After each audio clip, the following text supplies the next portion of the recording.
بسم الله الرحمن الرحیم. السلام علیکم. نن تاسو سره چې کوم ټاپک شیر کوم هغه انتهایی اهم دی او دا یو وایرل موضوع ده د دوه درې ورځو نه چې پای کې یو دوه سکول اف تاټس چې دي هغه د یو بل سره په سوشل میډیا په جګړه دي.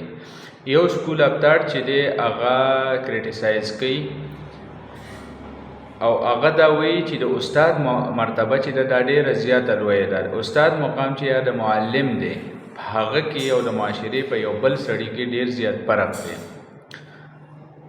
د معاشرې په بل کردار چې کم دی یا بل طبقه چې د پای کې ډاکټر هم راځي، پای کې انجینیر هم راځي، پای کې بزنسمین هم راځي، پای کې بلا شی چې د څومره شعبې دي د زندګۍ هغه راځي. خو د استاد مرتبه پرې ټولو کې اوچته ده، ځکه چې استاد چې دی هغه د معاشرې یا د سوسایټي بنیاد د سکول نه ایږدي، ځکه د معمار قوم وایي. اور پیغمبر علیہ السلام فرمان دی چې انما بعثت معلما، ترجمه داسې ده، مفهوم داسې دی چې مجھے معلم بنا کر بھیجا گیا. اوس استاد چې دی دا هم معلم دی، د پیغمبر علیہ السلام په وراثت باندې کار کوي، لکه دته هغه وراثت علم فرول چې دی نو هغه د پیغمبر علیہ السلام نه پاتې دی. اوس په بل میدان کې چې څوک څومره هم شعبې دي هغه د استاد نوځي. اوس د یو طبقه دا وایي چې د استاد چې دی د کردار په معاشره کې چې دی هغه د معلم دی، هغه د معمار قوم دی. د استاد کردار چې دی دا مثالی پکار دی. که د استاد چې دی دا رشوت خوري نو د شاګرد چې دی هغه به ډیفینټلی چې دی نو هغه رشوت خوري. که د استاد چې دی دا ډیوټي چوري نو د شاګرد چې دی نو هغه به هم ډیوټي چوري. او که د استاد چې دی د هر یو څیز چې دی کوي نو د شاګرد چې دی نو هغه د نه زده کړه کوي. بیا چې دا شاګرد کده هیلث سیکټر ته ځي، کده د زندګۍ هر شعبې ته ځي، نو کده خپل استاد کاپی کی چې زما استاد چې دی نو هغه به سکول ته لیټ راتلو، زما د پیریډ سره به ډوک بوک کول، زما پیریډ چې کوم داغه استاد سره هغه به ځان به اخلاصو یا به هغه صحیح نه غستو. نو دقه سبا په هر شعبه کې چې د شاګرد دی نو هغه به هم دقه کار کوي. بیا به هغه خپل ډیوټي سره چې دی نو هغه خیانت کوي. بیا به هغه سکول ته په ټایم نه راځي، خپل ډیوټي له په ټایم نه راځي، دقه سبا هغه بیا د رشوت او د دې کوشش کوي. نو دا ټوله ابتدا چې ده دا د هغه ځای نه کېږي. نو دا یو سکول اف تاټ وایي چې دغه کردار چې دی دا مثالي پکار دی او د استاد مقام چې دی دا ډېر زیات اوچت دی.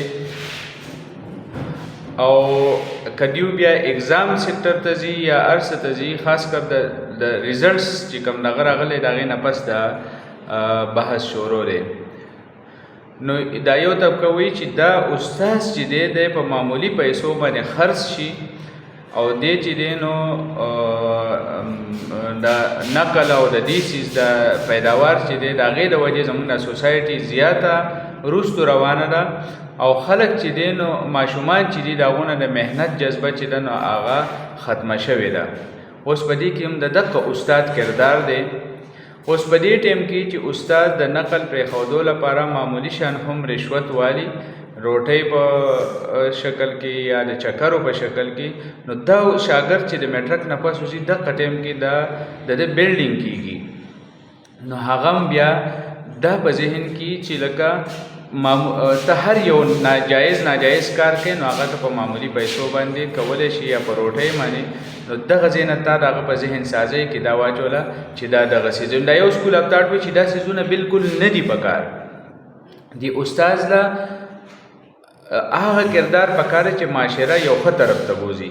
اوس په دغه خلکو باندې چې کله دا خلک دا خبره کوي نو خلک پې تنقید کوي چې تا استاد چې دی په هغه پسې خبرې مه کوه، ځکه چې استاد چې دی نو هغه معلم دی. اوس دغه ځای کې چې دا کم خلک دا کار کوي معاشره د ښې په ځای بد طرف ته بوځي، نو هغه دې ته نه ګوري چې زما معاشره تباهۍ طرف ته روانه ده. نو هغه تباهۍ طرف ته چې کوم خلک دی ولاړ دي او د معاشره تباهۍ طرف ته بوځي، نو هغه په دې سکول اف تاټ باندې تنقید کوي او وایي چې لکه دا تاسو غلطه کوئ، ځکه چې استاد چې دی هغه معلم دی او هغه پسې خبره کول نه دي پکار او دا مقدس ځای دی. نو په هغه باندې تنقید کول چې دي نو دا نه دي پکار. نو دغه سکول اف تاټ او د دې سکول اف تاټ ترمنځ دا جګړه د 2-3 ورځو نه روانه ده. و زما خپل ذاتی خیال دا دی چې د لومبۍ سکول اف تاټ چې دی کوم چې وایي چې د استاد د قدرې عزت دی او د هغه په معاشره کې یو غټ مقامي، نو هغه زما په خیال په رایټ سایډ باندې دی او هغه ټیک دی. او دا بل سکول اف تاټ چې دی هغې کې ځینې استادان هم شامل دي چې په هغو دا خبرې بدې لګي، او ټول استادان نه خو ځینې استادان کوم چې په دغه مافیا کې شامل دي او پای کې د معاشرې څخه ناپوهه بې عقله او جاهلان خلک هم شامل دي چې هغه همدغه سایډ چې دی هغه سپورټ کوي. ځکه چې که ته بل سایډ سپورټ کوي نو معاشره به د ډسټرکشن په ځای باندې کنسټرکشن سایډ ته لاړه شي، او دا کنسټرکټیو مایند چې دی نو هغه به معاشره چې دی هغه ترقۍ طرف ته بوځي. نو په دې سیز موږ له سوچ کول پکار دي. دا د یو سکول یا د یو استاد خبره نه ده، دا د اوورال معاشرې خبره ده. او دا معاشره چې ده دا ټیک کول چې دي په دې کې د هر یو سړي خپل کردار دی، پای کې زما هم کردار دی، پای کې ستا هم کردار دی، د استاد هم کردار دی، د ماشوم هم کردار دی، او د پیرنټس هم کردار دی. نو موږ به کوشش دا کوو چې معاشره د خرابۍ په ځای ښه طرف ته بوځو.